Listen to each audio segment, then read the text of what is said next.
when somebody asks you what you are, you will say, well, I'm a human.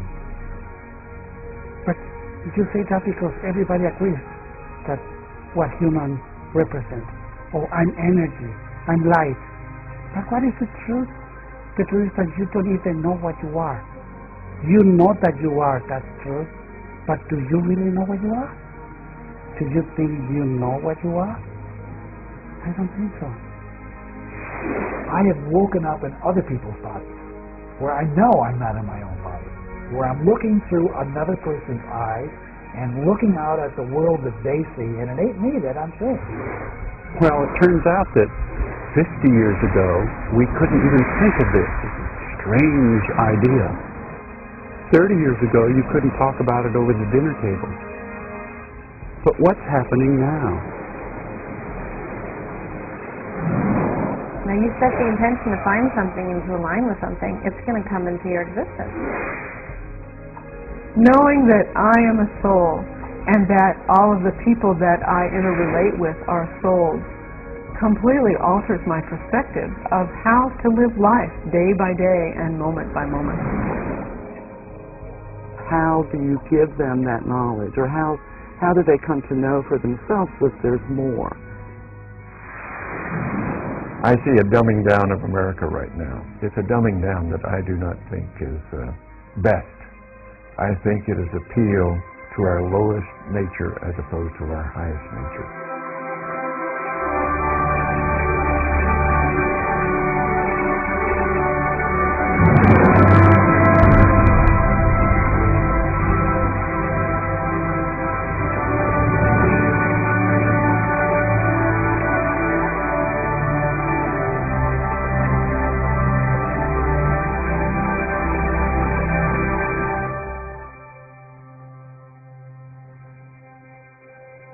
Humankind, mankind, consciousness itself is evolving into something that it wasn't before.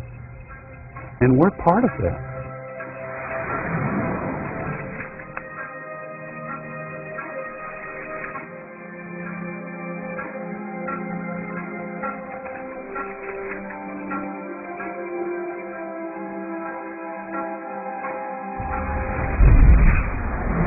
We're one of those cogs in the wheel on the evolution of human consciousness.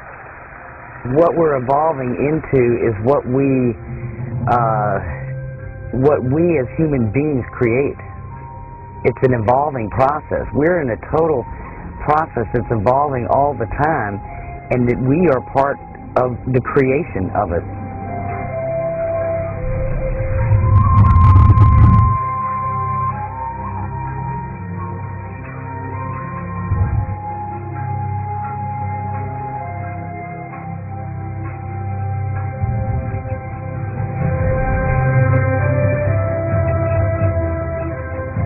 As all civilizations before us have asked the question, who are we, how did we get here, and what is this really all about?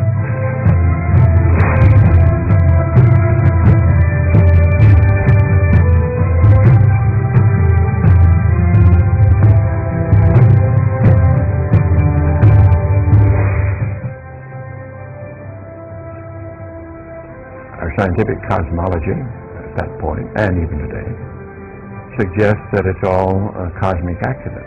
And of course, opposing that is the idealist cosmology, which says that consciousness is the fundamental stuff, and that all matter arose from concepts and consciousness. So here we had what science was telling us about our origins, and our traditions, normally our religious traditions. I draw a distinction between spirituality and religion.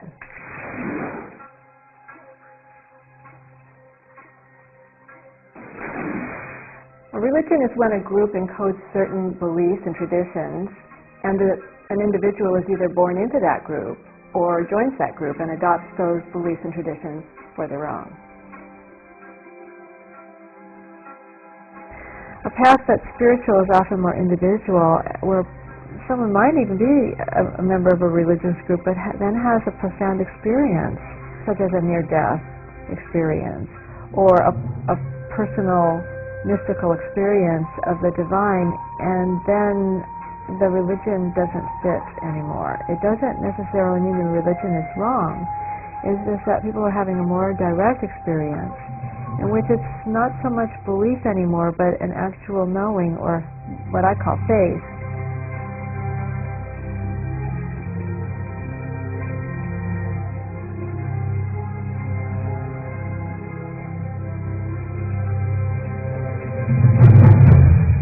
Always my interest in magic is what keeps me going into the study of the weird stuff like life after death and who is the big G? Is there a big G?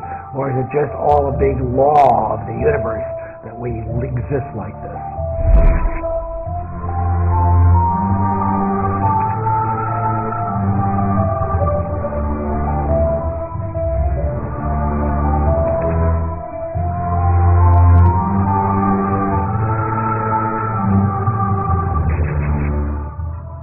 They put an image of God like a very old man with long beard, or like a human with the head of an elephant. You see, all those religions project what they believe is God, and it's obviously just mythology.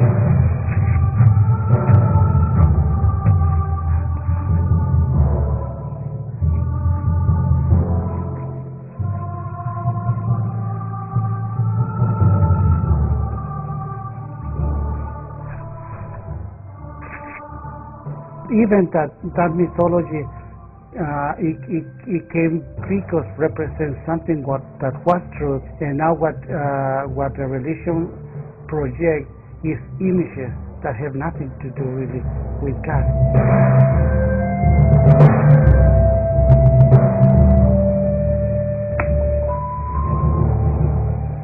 We are in true nature sitting around a campfire with the light of God shining upon us.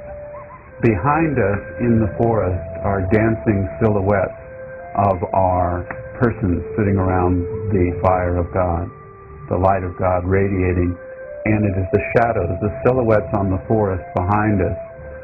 Those dancing silhouettes are what we are now in the physical body. There's no substance to them, no permanence to them, they're just dancing silhouettes. The true, permanent, solid reality is us sitting around the light of God.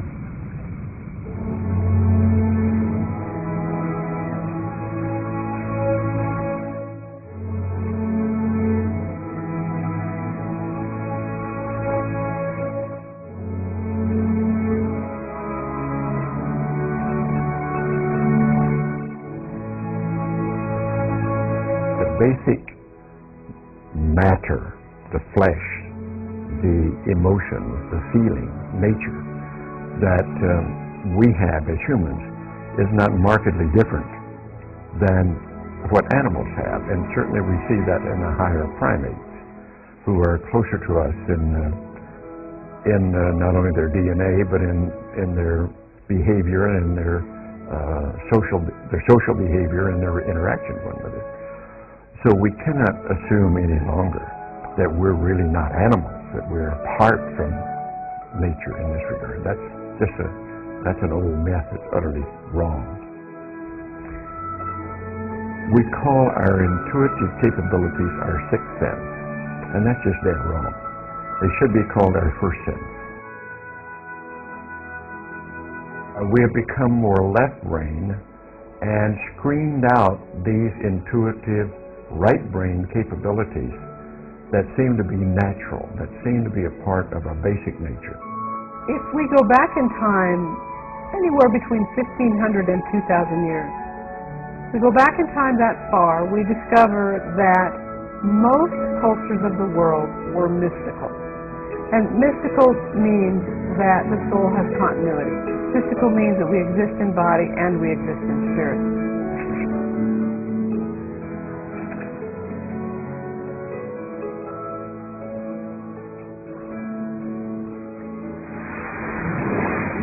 What has happened over the last 1,500 years is that we have become very scientific, we need to be very grounded, and many groups of people have lost the belief structure that the soul has continuity and lives lifetime to lifetime and in between lifetimes.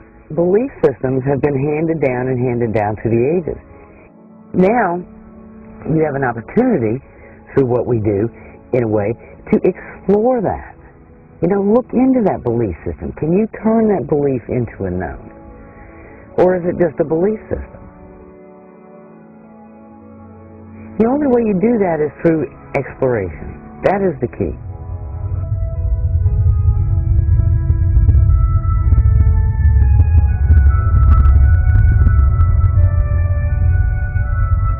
From space, the heavens are 10 times as bright because of the lack of intervening atmosphere. So that means 10 times as numerous stars. So what happened is I was looking at that. And as I had learned from my astronomy studies and my astronomy studies at MIT inside, a unity, a connectedness to all of that. And it was a new experience. It was a powerful experience, an ecstasy, accompanied by a blissful feeling. And this continued when I had a few moments to look out the window, all the way home for 3 days. And I realized I had to understand what this experience was. It was far beyond anything I had experienced before. 33 and a half hours after they landed, Alan Shepard and Edgar Mitchell lifted off in the silent vacuum of the moon. Gas engine is armed. 6, 5, 4, 3, 2, 1. 0. This will be ignition. What a liftoff. And liftoff. Roger, ignition. Boom. There's switch over. 10 seconds. Roger. Hey, baby. It still is good.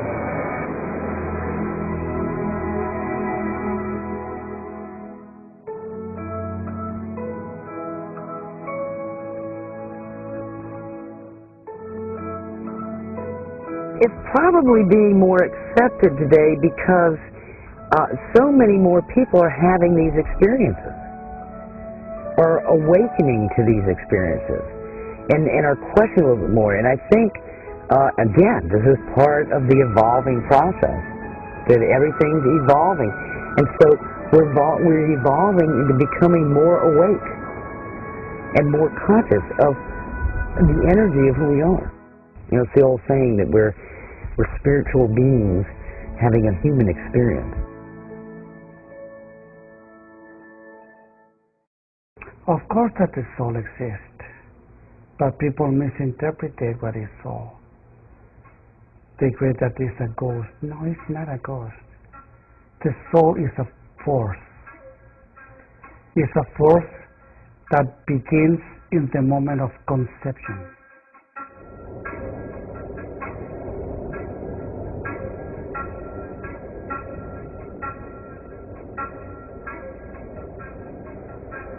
So here we had what science was telling us about our origins and our traditions, normally our religious traditions, coming out of our cultures, telling us something else. It occurred to me that the truth was somewhere in between, and that maybe we needed to re-ask these questions and see if from the point of view of a spacefarer, maybe there's some new answers.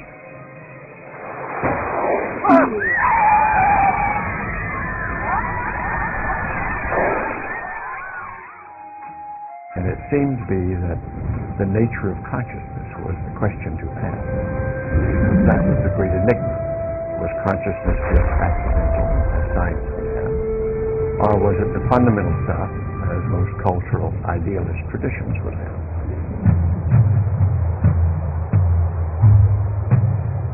The problem we have is to find some meaningful definition. By meaningful, either one that can be experimentally demonstrated through science, objectively demonstrated, and if not that, at least some meaningful definition which allows one further insight into the nature of reality.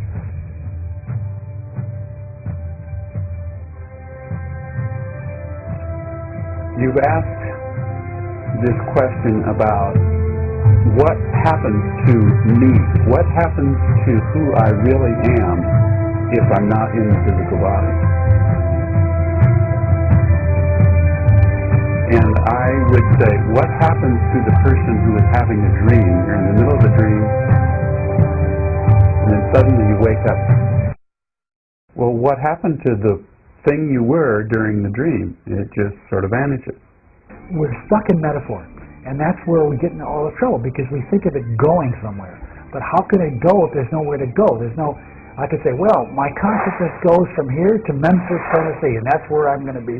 That's where my consciousness is going to be buried, because I like the Memphis blues. Or my consciousness goes to the planet Mars because I always wanted to be there.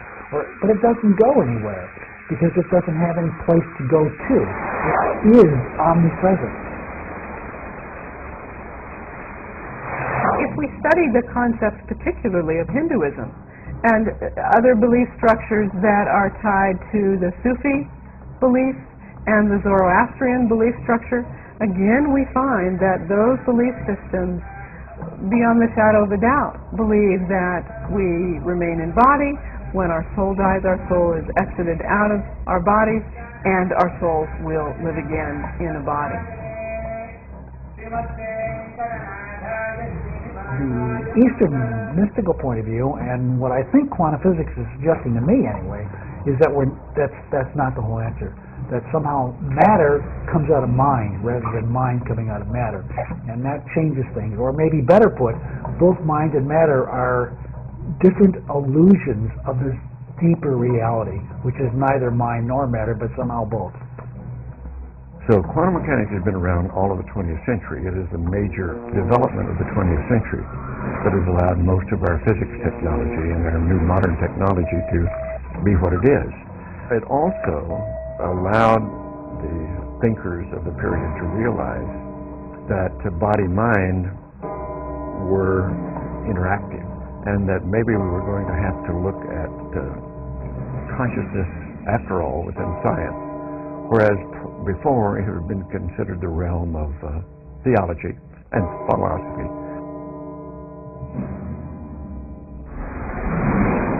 One of the concepts is that consciousness itself is a non-local phenomena. That means in consciousness we are unified everywhere, every when.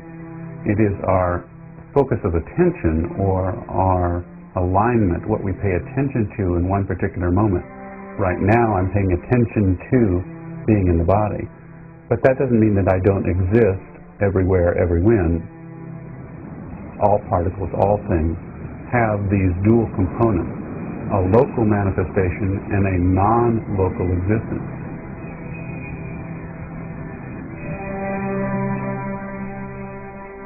So perhaps then being more than our physical bodies is identifying with, paying attention to that non-localness of who we are.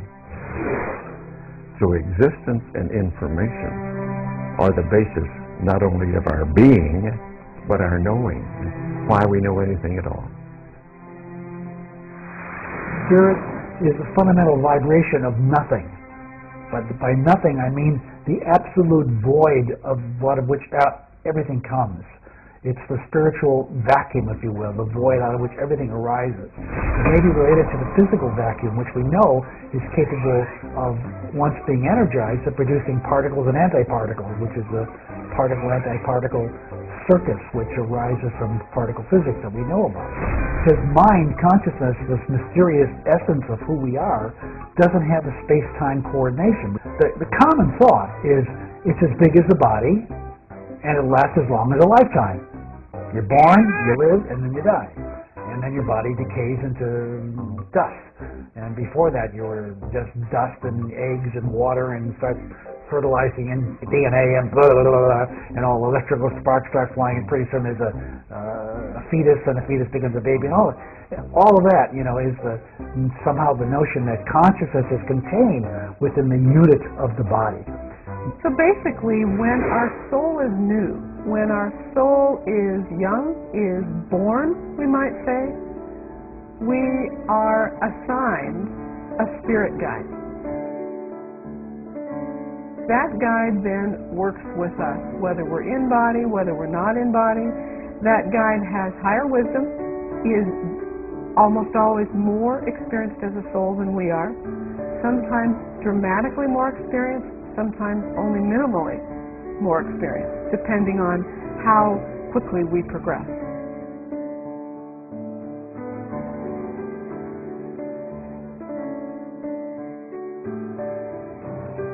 I feel that each of us has a group of guides that assists us and helps us in our daily lives.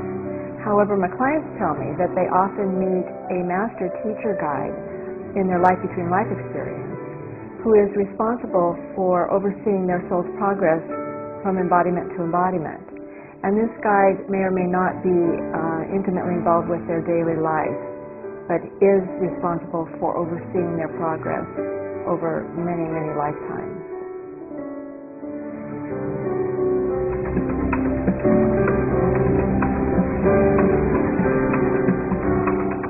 Scientifically prove any of this stuff, of course, and that's where anybody who's scientifically and logically and rationally minded will dismiss all this as saying, if it's not scientifically provable, it doesn't exist. Of course, you have to take into consideration that most of the things we do in life are not scientifically provable.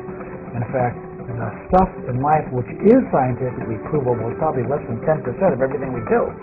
But yet we rely on scientific provability as being much, importance in our life.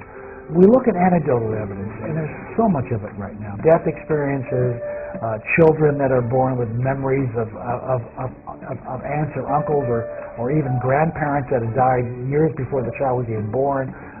There's many cases of this in India, of so-called reincarnation memories. I don't know, if you read these accounts, they seem to be pretty sensible to me. And that has allowed us now to take quantum physics and start to explore it in quite a new way in the last several years, and to open brand new doors that have never been opened before in understanding ourselves, in understanding the deepest realms of bio-nature, and understanding consciousness itself.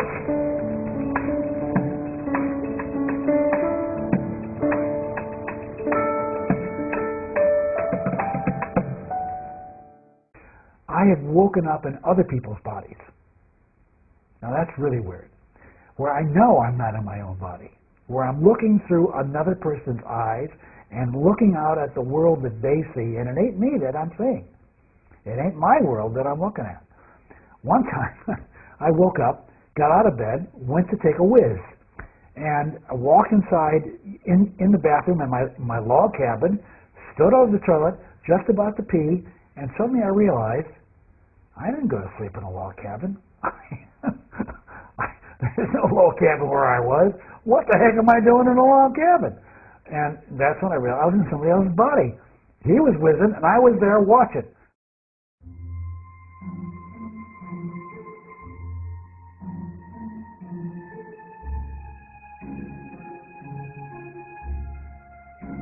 More and more mainstream America, if you will, are opening to these types of experiences because so many people are now having them, or recognizing they're having it and being awake to having it.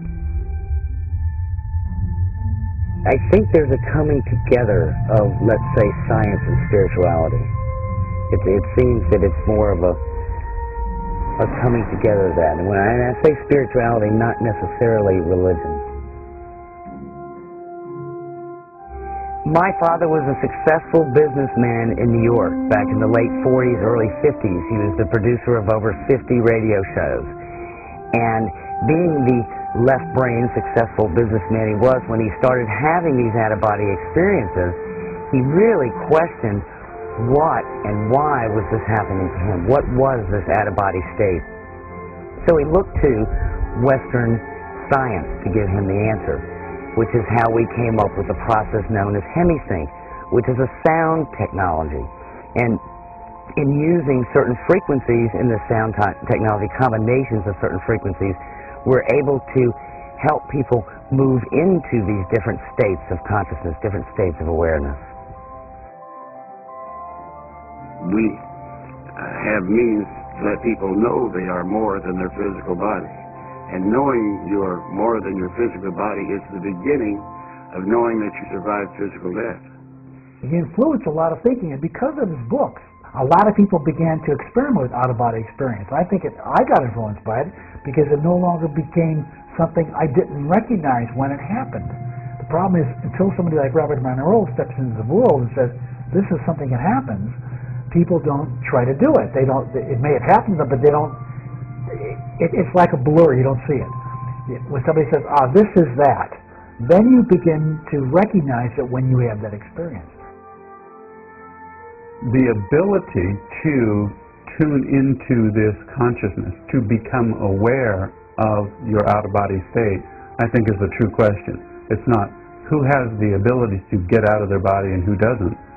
It's who becomes aware, who has the ability to become aware.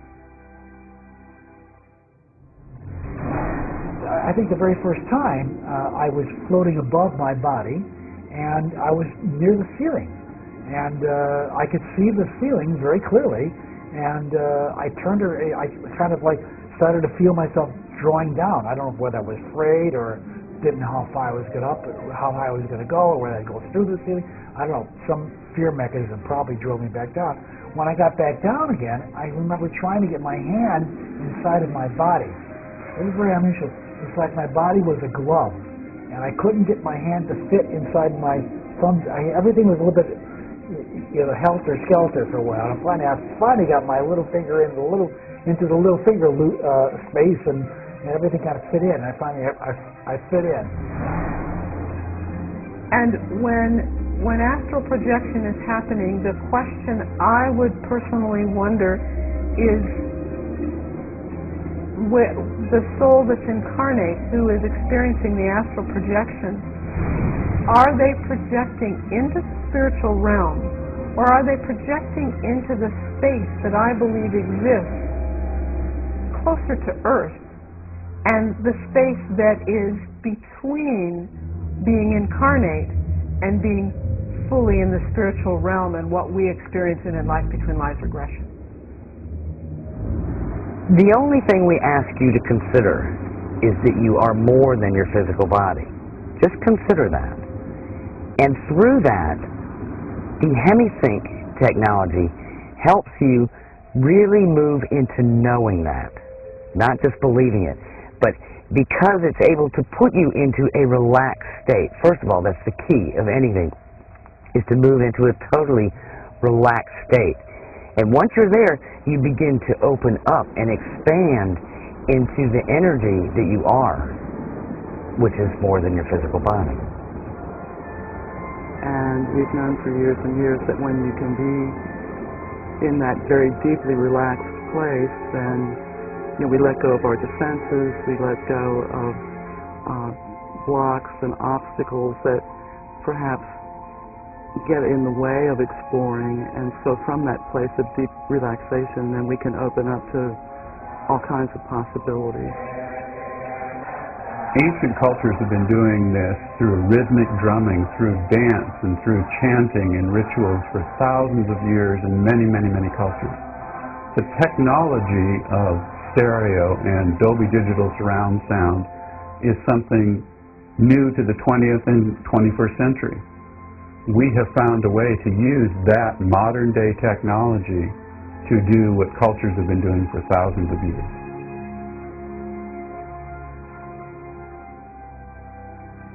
We use an audio guidance system to alter brainwave states, accompanied by relaxation procedures, meditative procedures that allow people to develop an awareness of information and concepts not ordinary to our waking state. This is the bridge for opening a gateway for the out-of-body experience. The out-of-body experience, the classical kind of out-of-body that others might call astral projection, may be important for some people and may occur for some people, but it's just one piece of a whole range of possible experiences that would be useful in helping one to come to know better their total self.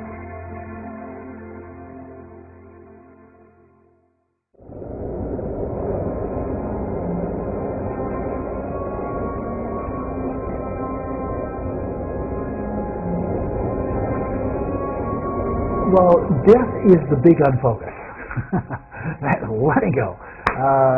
Suddenly, all of those things which were so important to you, almost your whole life, will, in a flash, be totally unimportant to you. It may take a couple of days, I don't know how long, before you finally recognize that you're not that body anymore, or you're not even concerned with the whole life and death drama of that lifetime. And in the moment of your death, that force dissolve and let go everything. No longer recognize any piece of you anymore. But the soul comes from life, which means from spirit or from God.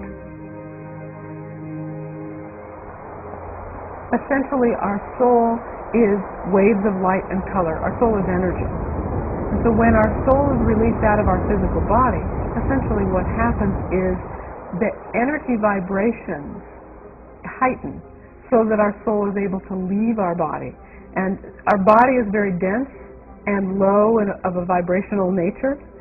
And when our soul leaves at the point of death, those energy vibrations, we might say, speed up, and that's how the soul is released out of the body.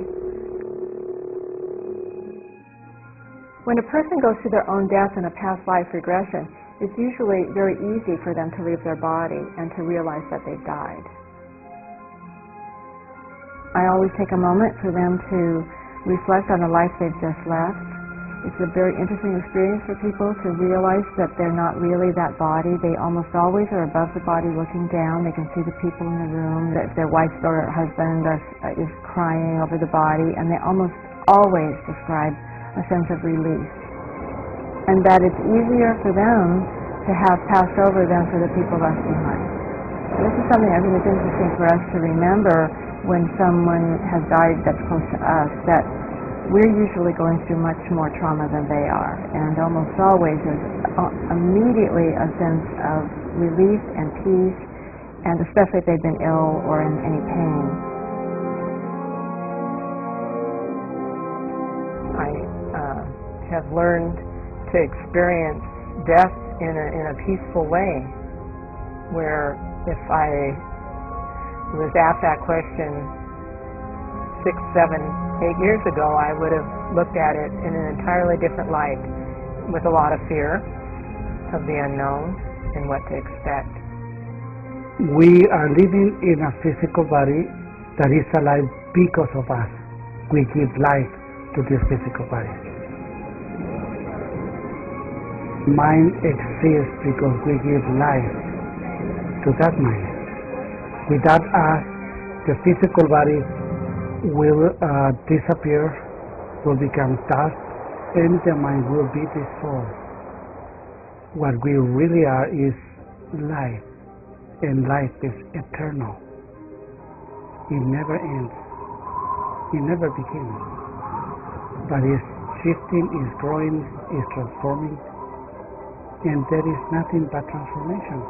It's ourselves getting out of that physical body, ourselves getting out of that mind, of that world of illusion. Think of it as when you're looking through a lens or a telescope or a pair of binoculars. If you look through it and the image is sharp, that's called focus. As you turn the dials, they start to get blurry. That's called defocusing or unfocusing. Now, an unfocused image is that the light from the object is going through many different pathways to reach your eye, so that your eye is getting the light from different directions all at the same time, and it appears blurry. So if you think of it, it's a good analogy to parallel reality. Parallel reality, you're seeing all the realities coming through at once, rather than just a single reality, a single focus reality. And these two processes, focusing and defocusing, are things that we do naturally as we begin to learn new things, as we begin to let go of old ways of thinking so we can learn new things again. And this is sort of the process of life. A newly deceased spirit is, yes, very aware of what is going on. It may take time for that newly deceased spirit to recognize that they have in fact died.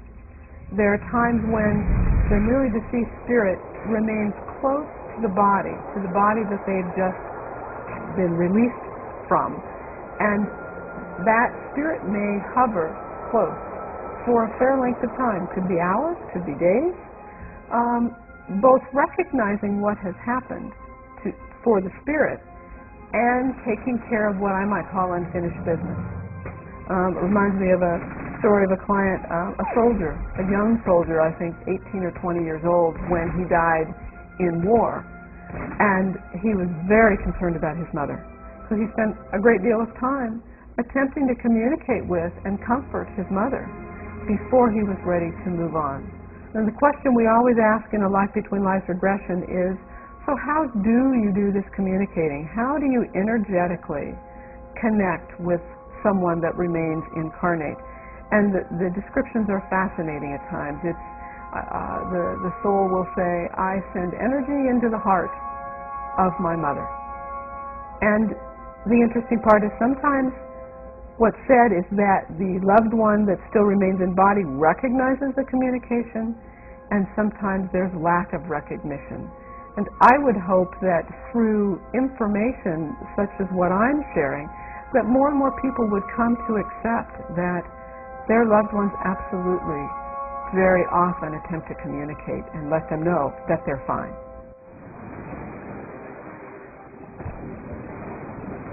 I had passed away. It was a very peaceful death. I had my family around me. Again, that life was kind of a quiet life, a lonely life. There was not a lot of family. I didn't have children, and as I looked down at it, I felt very calm and peaceful and spiritual. And then I experienced the light. It was a bright light, and then kind of a purplish light. And I was just kind of floating along. And as I floated along, I was greeted by my spirit guide, and his name was Peter. And he was wearing a white flowing robe, had a gold cord wrapped around it, with long hair, appeared to be an older person, very calming and very open. And I was then guided along until I saw a building, a structure. What I saw was columns, and it was a big hall. And in the hall there was mosaics on the wall, one wall, and tapestry on the other. Just a huge hall with real tall ceilings. It is still the great mystery. What is it that's ongoing? What is it that survives? Well, certainly our recent work shows that the information survives. The information in holographic form that nature preserves in this quantum hologram is a record of our life. And in ancient lore, they recognize this as well, but they call it the Akashic record. The Akashic record is the record of life, and was recognized very well by the ancients. We are now starting to see that, and we call it the zero-point energy field with its quantum hologram is the equivalent of, or is like the Akashic record, or they're kind of one and the same. I do not deny that consciousness may be the fundamental stuff, but I don't think you're ever going to be able to prove that directly. In other words, if you can't explain the universe by our normal material, natural means, the way we are trying to do so, then in due course you will have to fall back on the supernatural. At this moment, I'm not prepared to do that. You do not have to fear death. Because, and again, if you experience it, find out for yourself that you survive physical death. And that, not just believe it, actually experience it. And when you experience it, then you know that you survive physical death. My father had no fear of death. My father, because of so many experiences he had, he knew that he survived death. He didn't just believe it, he knew it, because he had experienced it. The key is for you to find out for yourself.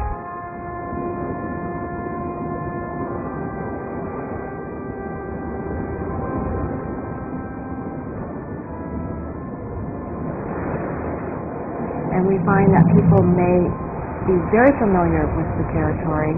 Once they're out of the body and have kind of said their farewells, they know exactly where they're going and go there. And they're not met by anyone at all, but they're not lonely. There are people who are met by a whole soul group, and it's almost like a party. Like they've got a big welcome home party, and it's very festive.